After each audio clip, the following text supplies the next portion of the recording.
Alors, le sujet sur lequel nous avons travaillé et qui a fait l'objet de présentation lors de l'atelier de vulgarisation de recherche du CETRES a porté sur la finance numérique.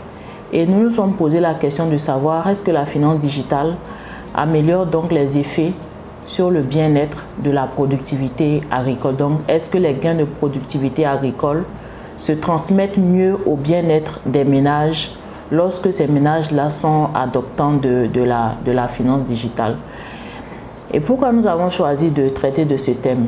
Dans nos recherches, nous avons pour habitude d'interroger les facteurs qui limitent la productivité agricole. Et donc, nous avons regardé l'impact de plusieurs variables sur la productivité agricole, notamment les questions de crédit, les questions de foncier. En tout cas, on interroge les déterminants de la productivité agricole pour pouvoir trouver donc les moyens de pouvoir l'améliorer, vu que dans le contexte du Burkina Faso, la productivité agricole reste faible.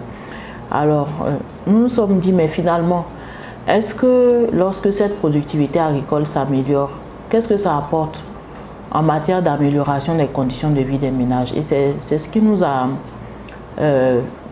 inspiré ce thème-là. Et donc, nous avons décidé de regarder est-ce qu'une amélioration de la productivité agricole se transmet au bien-être des ménages? Est-ce que l'amélioration de la productivité agricole améliore le bien-être des ménages? Et nous avons choisi d'interroger l'hétérogénéité qui est liée à l'adoption de la finance numérique.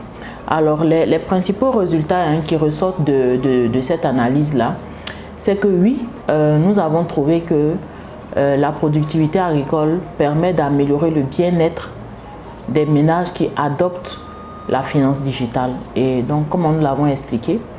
Nous l'avons expliqué par le fait que l'adoption de la finance digitale améliore la consommation des ménages, mais aussi les ventes des ménages. Donc, il y a un lissage de la consommation.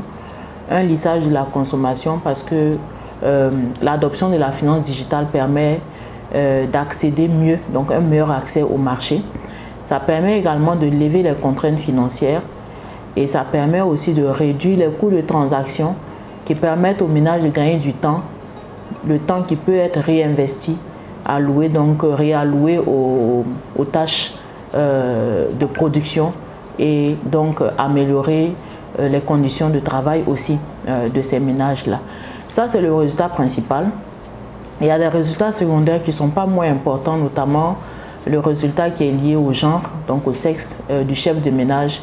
Et nous avons trouvé que les ménages qui sont dirigés par les femmes ont un meilleur gain en matière de transmission de la productivité vers le bien-être. Et c'est un résultat qui n'est pas surprenant parce que la femme est une actrice principale en matière d'amélioration du bien-être des ménages parce que ce sont elles qui s'occupent de la santé, de l'éducation, des questions de nutrition. Et donc, ce n'est pas un résultat qui est surprenant, surtout dans le contexte rural sur lequel nos travaux ont porté.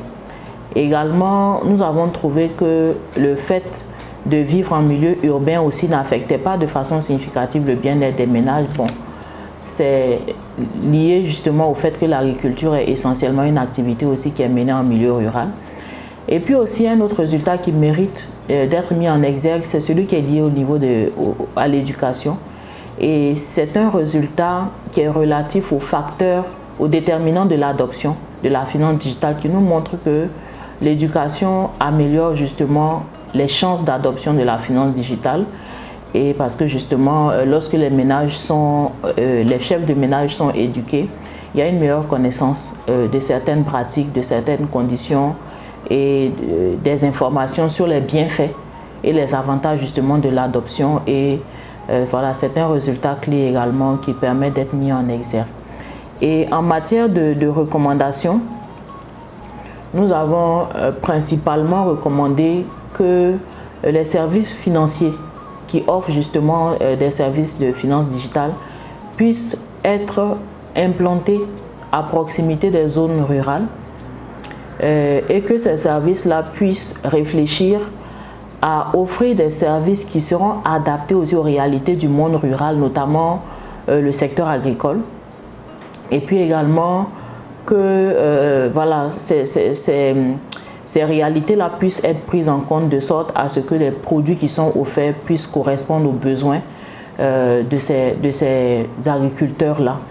Et puis également, la question de l'éducation financière, parce qu'on a remarqué, hein, enfin, nos résultats nous montrent justement concernant l'éducation que la limite de l'éducation financière freine l'adoption de la finance digitale. Donc, il serait bien de réfléchir, compte tenu des avantages justement de la finance digitale, de pouvoir réfléchir à comment est-ce qu'aujourd'hui, vu que c'est un thème qui est d'actualité et que c'est l'avenir, que justement l'on puisse réfléchir à comment est-ce que dès la base, ces questions-là puissent intégrer donc le système d'éducation formelle.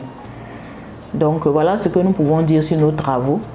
Et pour terminer, nous allons dire merci au CEDRES parce que cet article-là, qui a été publié récemment, c'est un article que nous avons présenté d'abord en séminaire de recherche au CEDRES.